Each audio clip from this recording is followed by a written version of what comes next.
ससुराल में जाने के बाद बहुओं को हर छोटी चीज़ों का ध्यान रखना पड़ता है ना? जैसे उनके कपड़ों का, उनके बर्ताव का, उनकी स्वभाव का और उनके चरित्र का भी, क्योंकि बहू की गरिमा इन सब से ही होती है। हर परिवार चाहता है कि उसे एक चारित्रवान बहू मिले और इसकी खोज में थी हमारी सविता जी, जिनके छोटे बेटे के लिए उन्हें बिल्कुल सीता जैसी बहू चाहिए थी।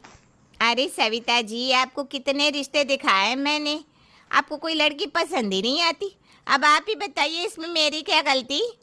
अरे कमला बहन जी, मैंने आपको कितनी बार कहा है कि मुझे कोई ऐसी वैसी लड़की नहीं चाहिए अपने बेटे के लिए। ऐसी वैसी से क्या मतलब है आपका बहन जी? जितने भी रिश्ते आपने रमन के लिए बताए हैं वो सारी लड़कियां सही नहीं थी। हर किसी का कोई ना कोई बॉयफ्रेंड था ही। मुझे ऐसी लड़की बिल्कुल भी नहीं चाहिए। अरे बहन जी, आजकल तो ये आम बात हो गई है। शादी से पहले तो हर कोई लड़की के बॉयफ्रेंड होते ही है। शादी के बाद हर लड़की सुधर जाती है। फिर आप क्यों इतना सोच रही हैं? नहीं नहीं नहीं, मुझे ऐसी लड़की अपने बेटे के लिए बिल्कुल नहीं चाहिए। आप तो मेरे लिए बस सीता जैसी लड़की ढूंढ के दीजिए, जो चरित्र में, स्वभाव में, सब में कोमल हो। अरे माँ जी, आजकल ऐसी लड़कियाँ मिलती कहाँ हैं? इसका मतलब आपकी बड़ी बहू भी ऐसी नहीं है क्या बहन जी? अरे ऐसा नहीं है। आप मेरी बड़ी बहू की बात छोड़िए, आप वो सुनिए जो मैं अभी आपसे कह रही हूँ कि मुझे रमन के लिए बिल्कुल सीता जैसी बहू चाहिए। हाँ हाँ, मैं तो जैसे कैकई हूँ ना आपके लिए। पता नहीं मेरी सास को मैं आज तक पसंद क्यों नहीं आई। मेरा स्वभाव इतना भी बुरा नहीं है। नहीं, पर इन्हें तो सीता जैसी बहू चाहिए। मैं अभी देखती हूँ कैसे मिलती है इन्हें सीता जैसी बहू।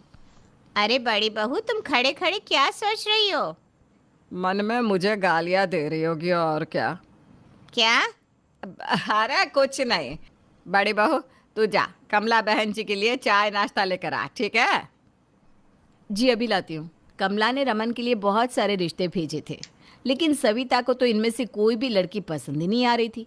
अब सविता की पसंद की बहू उसे मिल पाएगी या नहीं, वो तो वक्त ही बता सकता था। क्या हुआ माँ, रमन के लिए कोई लड़की पसंद आई या नहीं आई? अरे नहीं बेटा, अभी कहाँ कोई पसंद आई है। सारी की सारी लड़कियां आजकल कुछ ज़्यादा ही मॉडर्न हो गई है। एक दो तीन बॉयफ्रेंड्स रखना, गुस्सा करना, चुगली करना, जैसा उनके लिए आम सी बात हो गई है। माँ, मेरे ऑफिस में एक दो लड़कियां हैं, तुम कहो तो मैं उनसे बात करूं? अरे नहीं नहीं, रहने दे। तो उन्हें बड़ी बहू को भी वहीं से पसंद किया था। रहने दे। वो तो तुम्हारी बात सही है माँ। तो मुझ में बुराई क्या है, हाँ, जो आप ऐसा कह रहे हैं? अरे हम तो मजाक कर रहे हैं बड़ी बहू। तू तो बहुत अच्छी है, बिल्कुल गुणवान है, छल कपट से परे। आपको बड़ी खांसी आ रही है। अरे अब तुम्हारे सामने मैं खांस भी नहीं सकता क्या? माँ, आपको जैसी लड़की ढूंढनी हो मेरे लिए आप ढूंढ सकती है, मुझे कोई दिक्कत नहीं है। अरे मैं जानती हूँ बेटा, तू मुझ पर आंख बंद करके विश्वास करता है। इसीलिए तो मैं तेरे लिए बहुत गुणवान लड़की ढूंढना चाहती हूँ, जो इस घर का मान और बढ़ा दे। हाँ रमन, सही है। माँ की पसंद से ही शादी करना, बहुत खुश रहेगा। आपका क्या मतलब है? आप मुझसे शादी करके बहुत दुखी है क्या? अरे ऐसा कुछ नहीं है बड़ी बहू। चलो आप खाना खा लो सब। माफ़ कीजिएगा, कहना तो नहीं चाहिए, लेकिन आप जैसी लड़की ढूंढ रही है ना, ऐसी लड़की मिलना नामुमकिन है बिल्कुल भी। आप इंतज़ार करती रह जाएंगी। अगर कोशिश करो तो भगवान भी मिल जाते हैं। तो फिर ये तो लड़की है।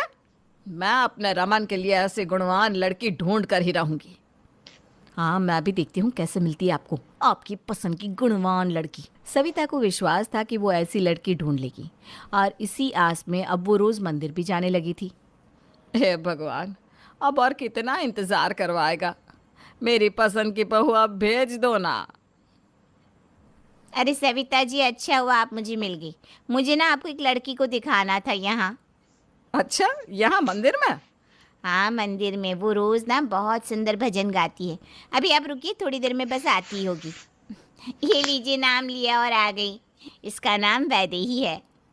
अरे ये तो बहुत सुंदर लग रही है। जितनी सुंदर है उतनी सुशील भी। यहाँ मंदिर में भजन भी गाती है और घर का पूरा काम भी जानती है। अच्छा, तो आप इसे कैसे जानती हैं? अरे कुछ दिन पहले ही इसके पिताजी ने मुझे इसके लिए रिश्ता देखने को कहा था। मैं जब इसके घर गई तो इसके संस्कार देखकर मुझे आपकी याद आ गई। ये ना आपकी पसंद की लड़की है बिल्कुल। अरे ये तो बहुत सुंदर गा भी रही है सच में। इसके चरित्र के बारे में पता किया आपने? कोई चक्कर वक्कर तो नहीं है? अरे मैंने पूरी जांच की है, आसपास वालों से भी पूछा है। सबका कहना है कि ये बहुत अच्छी लड़की है। अरे वाह, तो फिर देर किस बात की, आज ही इसके पिताजी से हम रिश्ते की बात करते हैं। रमन और वैदेही, इनके तो नाम भी राम और सीता की तरह है। आखिरकार सविता को अपनी पसंद की बहू मिल ही गई। अब तो वो जैसे सातवें आसमान पर थी। अब तो उसने बिना देर किए रमन और वैदेही की शादी का मुहूर्त भी निकलवा दिया। अरे बहन जी, आपको भी सहपरिवार आना है, ठीक है? कोई बहाना नहीं चलेगा। मेरे रमन और वैदेही को आकर जरूर आशीर्वाद दीजिएगा। खुश तो ऐसे हो रही हैं जैसे खुद की शादी हो। जब से ये वैदेही इन्हें मिली है, मेरी सास को जैसे स्वर्ग मिल गया है। जाने दो, मुझे क्या इससे। सारी लड़कियां एक जैसी होती है। आने के बाद मेरी सास को भी पता लग ही जाएगा। अरे कविता बहू, अब मन में सुकड़ना बंद कर, चल शादी की तैयारियों में लग जा। हाँ हाँ, बस काम ही तो कर रही थी मैं। सविता ने रमन और वैदेही की शादी बड़े ही धूमधाम से करवाई और वैदेही का स्वागत भी बड़े जश्न के साथ किया। छोटी बहू, ये ले मेरी तरफ से तेरे लिए तोहफा। अरे माँ जी, इसकी क्या ज़रूरत है? मेरे लिए तो आपका आशीर्वाद ही काफ़ी है। मैं जानती हूँ बहू, तुझे इन सब की लालसा नहीं, लेकिन मैं ये चाहती हूँ कि तू ये हार पहने। ये तुझ पर बहुत अच्छा लगेगा। अब आपकी इच्छा मैं कैसे टाल सकती हूँ माँ जी? माँ, आखिर तुम्हें तुम्हारी पसंद की बहू मिल ही गई, अब तो खुश हो ना? अरे मैं तो इतनी खुश हूँ कि सातवें आसमान पर पहुँच गई हूँ। संभल के माँ जी, कहीं आप सातवें आसमान से नीचे ना गिर जाए झटके से। तो उसकी चिंता मत कर बड़ी बहू, मैं नहीं गिरूंगी।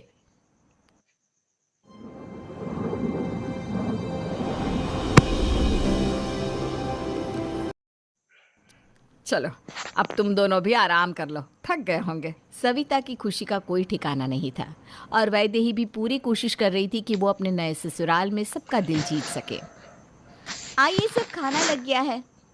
आज मैंने सबके लिए हलवा पूरी बनाया है।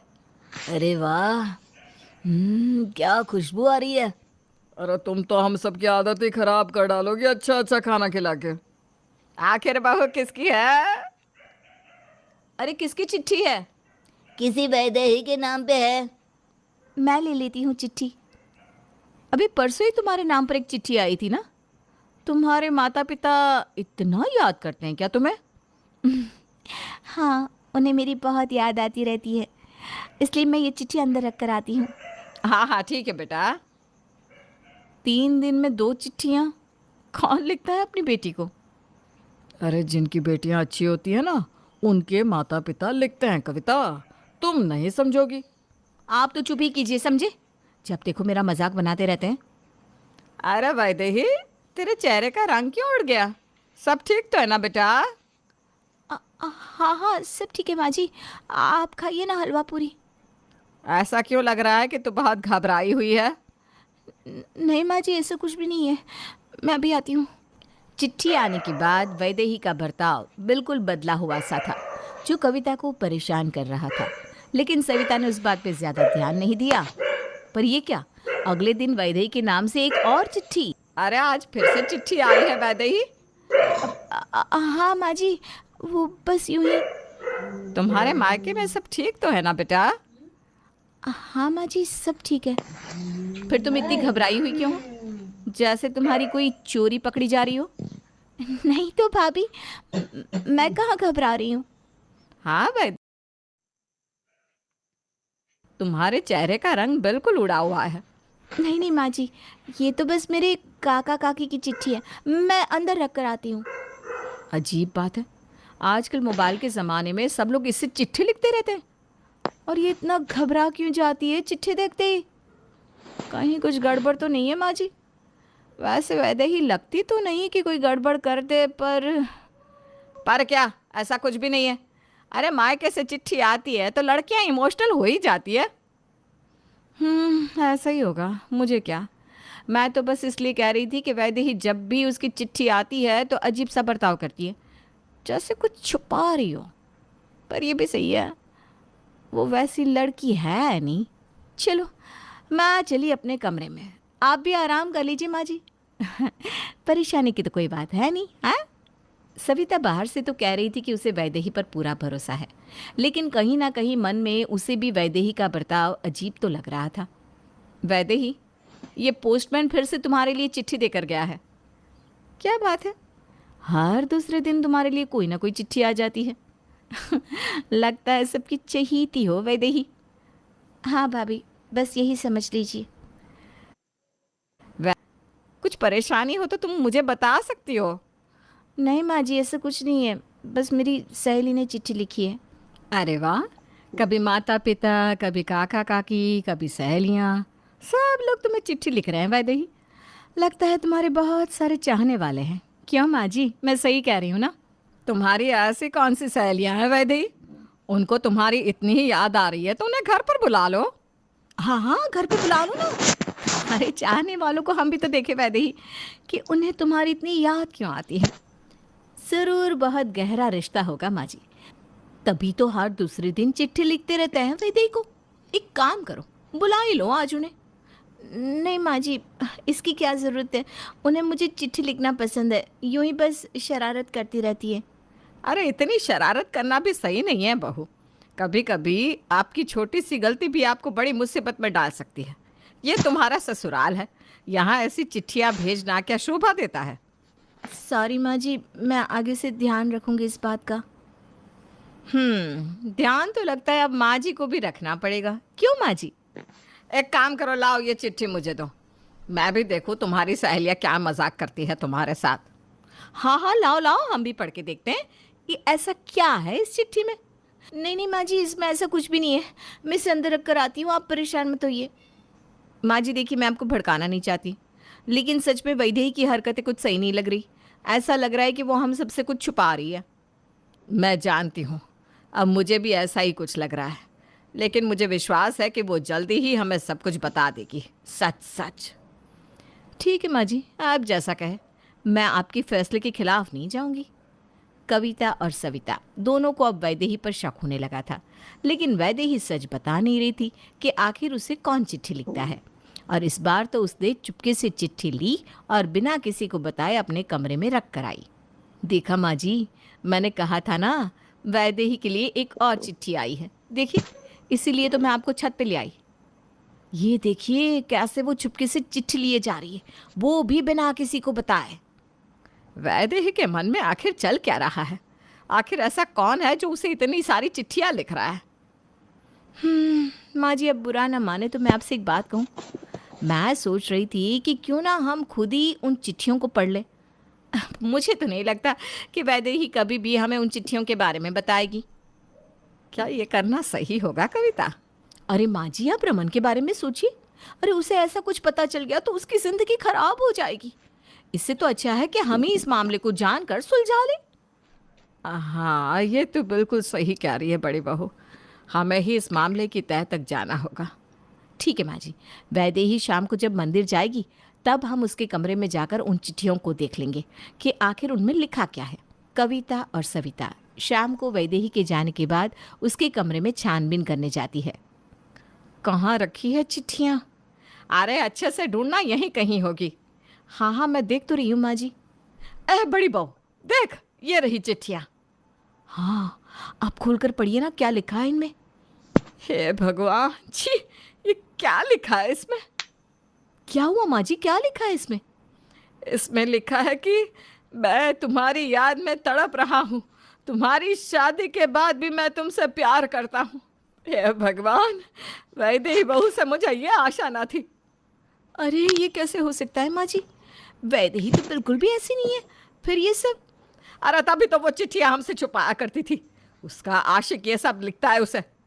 मैंने कितने अरमानों से उसे अपनी बहू बनाया था, मुझे तो वो सीता जैसी लगती थी, लेकिन आज ये सब पढ़ने के बाद मुझे नफरत हो गई है। अरे नहीं नहीं माँ जी, अब परेशान मत होइए, हम वैदेही से इस बारे में ज़रूर बात करेंगे। अरे कुछ गलतफहमी हो गई होगी शायद। नहीं बड़ी बहू, कोई गलतफहमी नहीं है, अब सारी सच्चाई सामने आ गई है। तो अब हमें क्या करना चाहिए माँ जी? हम वैदेही से बात करें इस बारे में? नहीं, अब वैदेही को सबके सामने अपने कर्मों का सच बताना होगा। मैं रात को सबके सामने उसका सच सबके सामने लाऊंगी। सविता का मन बहुत टूट चुका था। उसे रात को पंकज और रमन के आने के बाद सबको आंगन में बुलाया। क्या हुआ माँ, कुछ परेशान लग रही हो, सब ठीक है ना?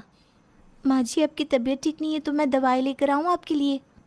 मेरी बीमारी की वजह तुम ही हो वैदेही। मैंने क्या किया माँ जी? ये रही वो चिट्ठियाँ, तुम्हारी चरित्रहीनता का सबूत। ये चिट्ठियाँ आपको कहाँ? क्यों, अब जुबान नहीं खुल रही तुम्हारी? तुम्हारा सच सबके सामने आ चुका है। मैंने तुम्हें क्या समझा था और तुम क्या निकली छोटी बहू। माँ जी प्लीज़ मुझे मौका दीजिए अपनी बात रखने का। बस, कुछ नहीं सुनना मुझे अब। तुम्हारा यूं इस तरह चिट्ठियों को छुपाना तुम्हारे चरित्र को दर्शाता है। नहीं नहीं माँ जी, जैसा आप कह रही है वैसा नहीं है, मैं आपको बताने ही वाली थी। इसीलिए तुम अपने आशिक की चिट्ठियां छुपा रही थी। यह देख रमन इसकी करतूत। ये सब क्या है वैदेही? मेरी बात सुनिए, मैंने कुछ नहीं किया, सच में ये चिट्ठियाँ वो। अब ये वो इन सब से कुछ नहीं होगा। तुमने हम सबका भरोसा तोड़ा है। भरोसा तो टूटा है माँ, लेकिन ये भरोसा वैदेही ने नहीं, कविता ने तोड़ा है। कविता ने? माँ ये लिखावट देखो, ये किसी और की नहीं बल्कि कविता की लिखावट है। मैं इस लिखावट को अच्छे से जानता हूँ। अब ये मत कहना कि ये तुमने नहीं लिखे, समझी? क्योंकि मुझे पता है कि ये तुम्हारी लिखावट है। वो मुझे जलन होने लगी थी कि वैदेही को माँ जी से इतना प्यार मिल रहा है, इसलिए मैंने ये चिट्ठियाँ भेजना शुरू कर दिया था। और मैं डर गई थी कि आप सब मेरा विश्वास नहीं करेंगे, इसलिए मैंने किसी को कुछ नहीं बताया। बड़ी बहू, ये क्या किया तुमने? मैंने सीता जैसी अपनी बहू पर इतने सारे आरोप लगा दिए। मुझे माफ़ कर दीजिए माँ जी, मैंने जलन में आकर पता नहीं क्या कर डाला। वैदेही, मैं तुम्हारी गुनहगार हूँ, प्लीज़ मुझे सजा दो। भाभी आप मुझसे बड़ी हैं, मैं बस आपसे इतना ही कहूँगी कि किसी भी लड़की के चरित्र पर कभी भी इस तरह कीचड़ उछालना नहीं चाहिए। एक लड़की के लिए उसकी इज्जत ही सब कुछ होती है। मुझे माफ़ कर दो वैदेही, माँ जी सच्ची कहती थी, वैदेही सच में सीता जैसी है। वैदेही, तुम्हारा स्वभाव भी बिल्कुल कोमल और शीतल है, प्लीज़ मुझे माफ़ कर दो। मैं भी माँ जी आपसे माफ़ी मांगना चाहती थी कि मैंने आपको इन सब के बारे में नहीं बताया। नहीं नहीं, तुम माफ़ी मत मांगो, गलती तो मेरी है। मैंने ही अपनी पसंद का विश्वास नहीं किया। चलो अब माफ़ी बहुत हो गई। अब कविता, तुम्हारी सज़ा यह है कि आज से 1 महीने तक तुम कुछ नहीं बोलोगी, बस चिट्ठियों में बात करोगी। क्या? हाँ, यही है तेरी सज़ा। ना कुछ बोलेगी, ना ही मेरा सर दर्द होगा।